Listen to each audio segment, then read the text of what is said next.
चलो याद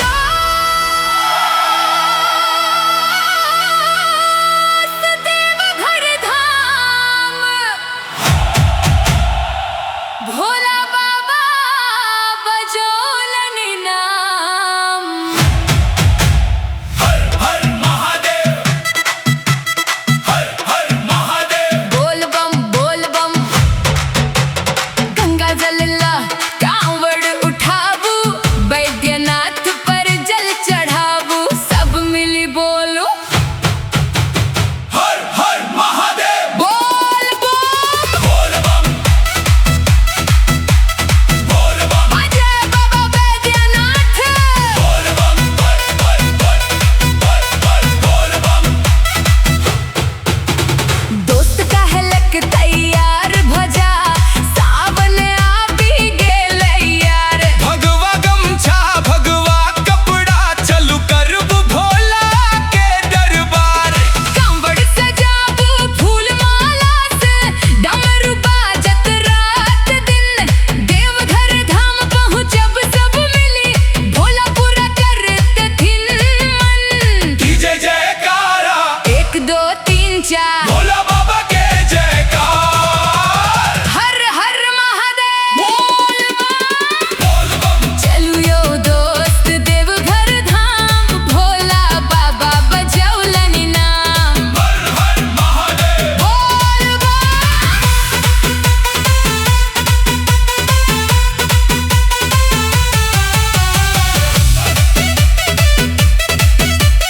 सुल्तानगंज संजल भरब, गंगा मैया के जय बोलब। नाचत गबैत टोली बनाबू, भोला बाबा के गुण गाबू। डीजे बाजे ढोल बजे, झूमे सगरो कांवड़िया, भोला नाम से गूंजी उठल गाम नगर या दुनिया, जयकारा जयकारा।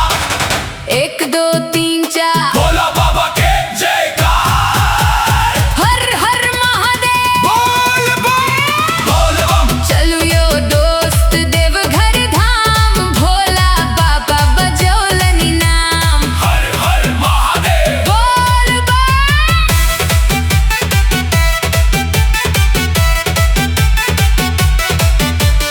थाकल पाँव मुदा मन खुश, भोला बाबा छथी संग।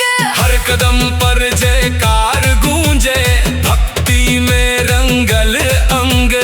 देवघर मंदिर देखीते आँखी भरी आयल नोर।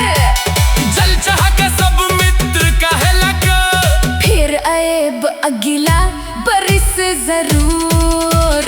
1 2 3 4 भोला बाबा के जयकार, 5 6 7 8 हर हर महादेव के 9 ठार। 10। बोल बम जय बाबा बैद्यनाथ।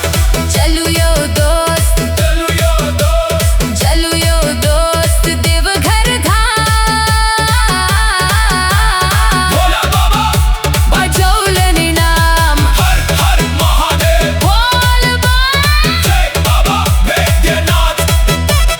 देवघर नगरी की जय, कांवड़िया वीर की जय। हर हर महादेव। बोल बम जय बाबा बैद्यनाथ।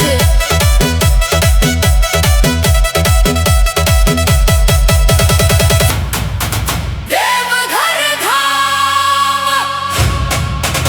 भोला बाबा बजौलन नाम। हर हर महादेव। हर हर महादेव। बोल बम, बोल बम, गंगा जल लो कांवड़ उठाबू, बैद्यनाथ पर जल चढ़ाबू। सब मिली बोलू हर हर महादेव। हर बोल बम, जय बाबा बैद्यनाथ, हर बोल बम। जय बाबा बैद्यनाथ। दोस्त कहलक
जस